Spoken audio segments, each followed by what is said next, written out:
আসসালামু আলাইকুম, কেমন আছেন সবাই? আমি আলহামদুলিল্লাহ। আমি বা আমাকে যারা ফলো করেন তারা এতটুকু জানেন যে স্পষ্টবাদী একটা মানুষ, বাট মিডিয়ায় আসলে স্পষ্টবাদিতার আসলে কোনো স্থান নাই এখানে। যে যত চিটার হবে, যে যত তেলবাজ হবে, যে যত বাটপার হবে, যে যত অসৎ হবে, তার জায়গা এখানে। ঠিক আছে, আমি ব্যক্তি জীবনে বিড়ি, সিগারেট, মদ, গাঁজা, মেয়েবাজি এগুলা থেকে বিরত থাকি, যেগুলো হয়তো আমার জন্য মাইনাস মিডিয়ায়। কারণ আমাকে কেউ কাজ ছাড়া, কোথাও দেখছেন কিনা আমি জানি না, কাজ ছাড়া মানে আমি শুটিং ছাড়া বা প্রয়োজন ছাড়া কোথাও আড্ডাবাজি দিই না, কোথাও আম, কারো পিছনে ঘুরি না। এটা আমার জন্য মাইনাস। তবে ইনশাল্লাহ একটা সময় পার করে আসছি যখন আমাকে কেউ মূল্যায়ন করতো না। আলহামদুলিল্লাহ, আমি চেষ্টা করছি আমার কাজ দিয়ে মানুষের কাছে যাওয়ার। কারণ অনেকে তো তেলবাজি করা কাছে যায়, এটা করে ওইটা করে, এগুলো আলাদা ব্যাপার। বাট এখন বলবেন যে ভাই আপনি সাকিব ভাইয়ের নিয়ে বেশি কথা বলেন। আপনি সাকিব ভাইয়ার পরিবারের মতো, মানে আমার সেকেন্ড সিনেমার ওনার সাথে দেখা, এবং ওনার সাথে আমার প্রেমটা ওনার মাধ্যমেই হয়েছে, এটুক বললাম।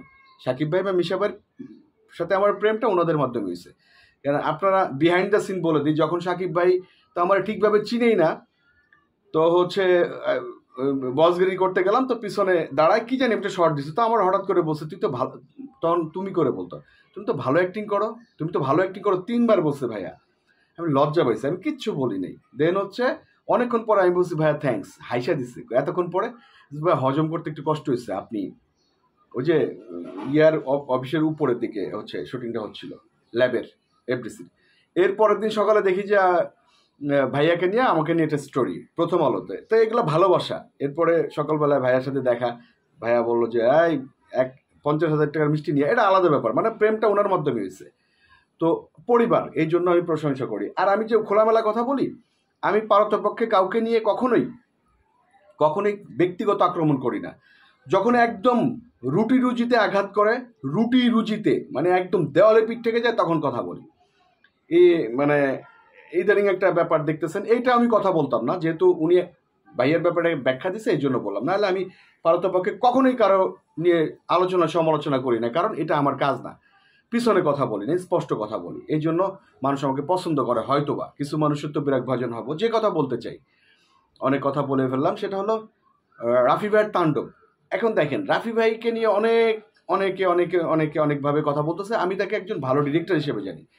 ওনার প্রথম সিনেমা কিন্তু আমার করা হয়নি। কেন করা হয়নি? ওনার সিনেমা পোড়ামন্টু আমার ক্যারেক্টারটা পছন্দ হয় না, শিল্পী হিসেবে এটা আমার হতেই পারে, এবং উনি ওইভাবেই নিচ্ছে। এরপরে ওনার সাথে একটা দীর্ঘ গ্যাপ। তারপরে ওনার স্বপ্নবাজিতে আমি গেলাম। স্বপ্নবাজিতে সম্ভবত আমি ভুল না করে থাকলে মেইন ক্যারেক্টারটাই ছিল আমার, মানে মেইন নেগেটিভ ক্যারেক্টারটা আমার ছিল, সাইকো একটা ক্যারেক্টার। তো দুর্ভাগ্যক্রমে আমি রাফি ভাইকে ওই দিনও বলছি যে ভাইয়া আসলে স্বপ্নবাজিটা আমার হলো না, এটা আমার ক্যারিয়ারের প্লাস পয়েন্ট হতো, এটা আমি, সিএম এবং মাহি ছিল।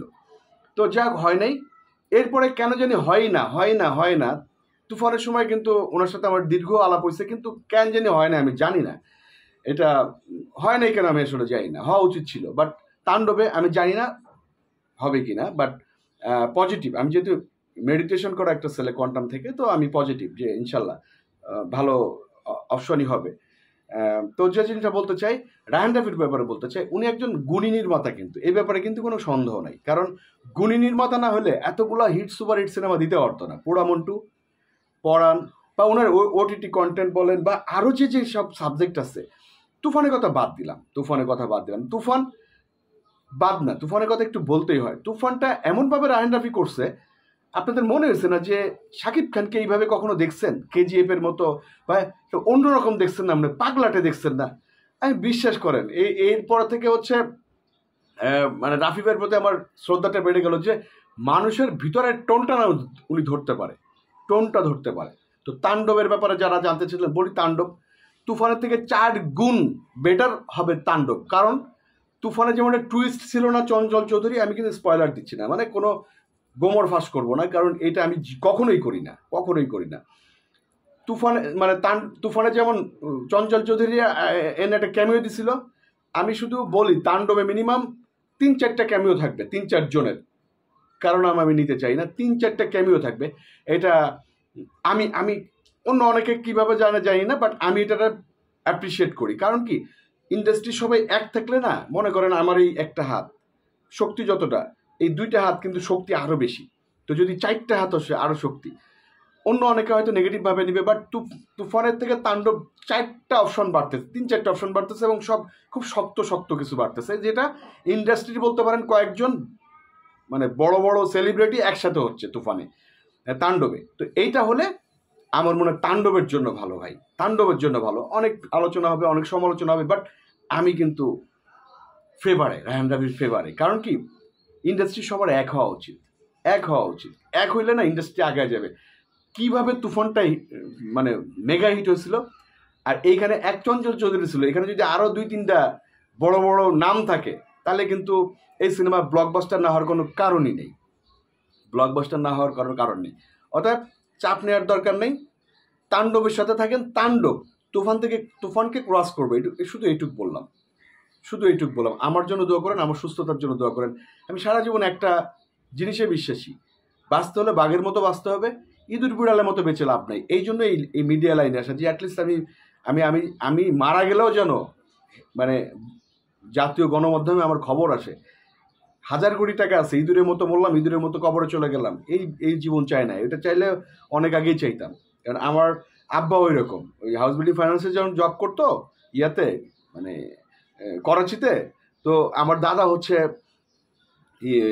হচ্ছে অসুস্থ ছিল, তো ছুটি চাইছিল, ওই অফিসের ম্যাডামের কাছে ছুটি দেয়নি, চলে আসছে, বড় চাকরি ছেড়ে চলে আসছে। কিন্তু সেই ফ্যামিলির ছেলে আমি, তো ওই রক্তটা আছে আমার, ওই মাতবাড়ির রক্তটা আছে, মানে ব্লাডটা আছে। ওই যারা গ্রামের সম্ভ্রান্ত পরিবার, আপনার জানেন কাছারি ঘর থাকে বিচার আচারের জন্য বা বসার জন্য। আমার বাড়ি হয়তো বাবা নাই, দাদা নাই, মা নাই, কিন্তু ওই স্ট্রাকচারটা আছে, ওই কাছারি ঘরটা আছে, যেখানে 100 মানুষ বসা যায়। ওই ফ্যামিলির সন্তান আমার বাবা, মানে ওইভাবে আমাকে মানুষ করেছে, সৎভাবে। এই জন্য সৎভাবে অনেক কথা বলে অনেকে বিরক্ত বর্জন হয়, কিচ্ছু যায় আসে না। ব্যক্তি জীবনে আপনি সৎ থাকবেন, মনে রাখবেন সৎ থাকার মজাই আলাদা। ধন্যবাদ, আসসালামু আলাইকুম।